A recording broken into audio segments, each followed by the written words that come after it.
What's good, guys? Welcome back to my channel.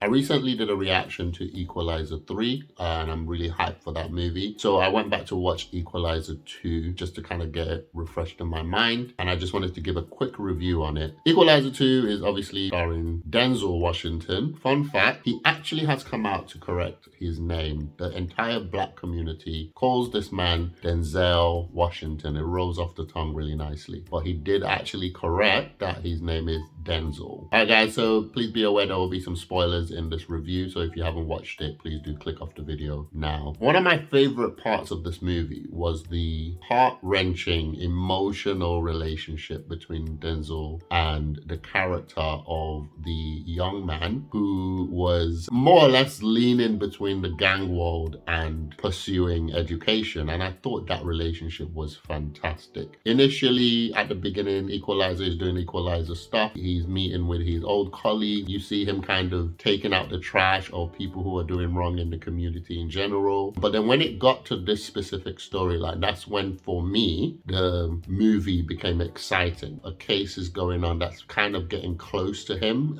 personally. And then you got this young man who took an interest in him, or he took an interest in the young man. And because he took an interest in the young man, the man took an interest in him. And as a result, they built this very beautiful relationship where this young man, obviously without direction, all of a sudden became focused. One of my favorite thing about that is Denzel didn't do anything initially. He didn't do anything. They just had a little exchange. Denzel was like, look, you've got a talent. Why don't you use it to do this little small thing in the yard? The dialogue was just really nice. He negotiated a price and they said, yep, go for it, do it. And that's it. Denzel didn't do anything, but he gave the young man something to focus on. And I thought that was really interesting because young men of today, or young men in general, I remember myself when I was 16, 17, 18, that was what I needed. I needed direction. I needed a presence. I was trying to think about why this young man all of a sudden became focused, because the gang world was there the whole time. He's been hanging with the bad boys. What made him change his gaze from that world to start, doing a little bit of some educational stuff? I won't spoil what it is that he was supposed to be doing. The conclusion I came to was that presence. Fathers, the presence of fathers. And Denzel had this very weird relationship where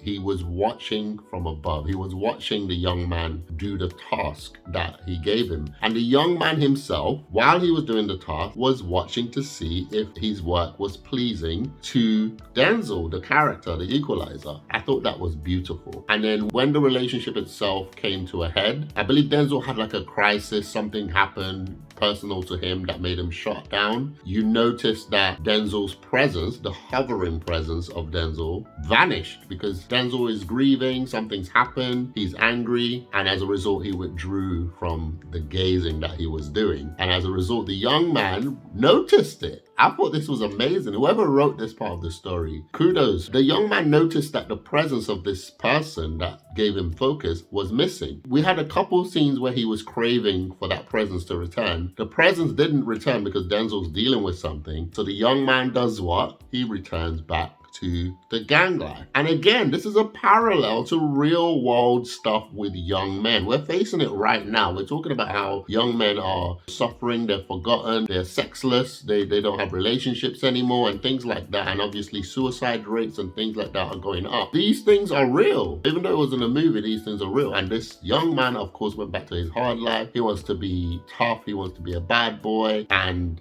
it came to a head where the character of Denzel realized this man is now sinking into the world that he's not supposed to be sinking into. I need to go get him out. And he went to get him. And when he did some equalizing stuff. But when it got to him and the boy, the exchange that they had was so emotional that I almost teared up. This is the second time I'm watching this movie and I almost teared up because it wasn't the current day mushy type of what that they try and make men do. It was a very hard-hitting, rough, somewhat aggressive way to bring him back. because he was showing him, look, if this is the world you choose, then take the gun and do what you were going to do eventually, because if you continue on this path, you're going to have to do it anyway. So take the gun now and do it. And the young man realized, oh crap, I'm deceiving myself. I've been deceiving myself all along, because I don't want to kill anyone. I don't want to be a murderer. I don't want to be a drug dealer. I don't want to do any of that. Actually, I prefer it over there. This is something that a lot of young men don't realize until they end up in jail. They don't realize that actually I'm not built for this life.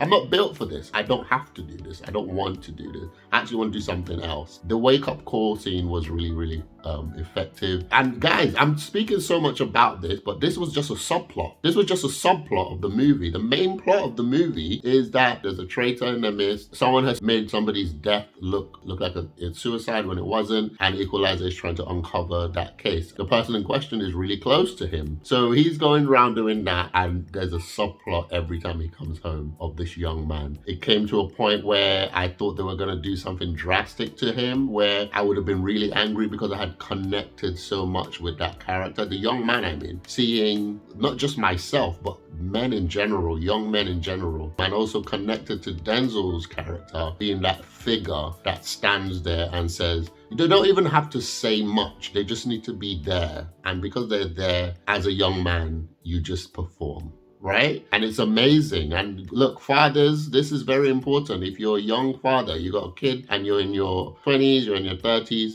you don't need to do much. You just need to be there. You just need to be a looming presence, and your child performs because that child is trying to impress you. And by doing that, you affirm them. When they do good, you affirm them. When they do not so good, you say, actually, no, that wasn't so great. Do it this way next time. Or actually, you should never do that again because that was wrong. But all you need to be is that looming presence who is there, and your children perform and you guide them. Most of the other stuff comes from the mother. Mother fight their kids, they run around, they have emotional roller coasters with them. Fathers, you just need to be there, right? Whether you're going to the park with them, be there. Whether you're playing PlayStation with them, be there. Whether you're going swimming, whether you're watching movies, be there. Guys, I know I didn't say much about the movie because really and truly this is the only part I really wanted to talk about. What do you guys think of the part that I spoke about? What do you think about the relationship between Denzel and the young man? What do you think about how the relationship was resolved? What do you think about what I'm talking about, the presence of the father figure? Did this movie touch you? Did you like that aspect of the storyline, or did you think it took away from the plot of the movie? Let me know in the comments below, and I'll see you on the next one. Remember to sub to my channel.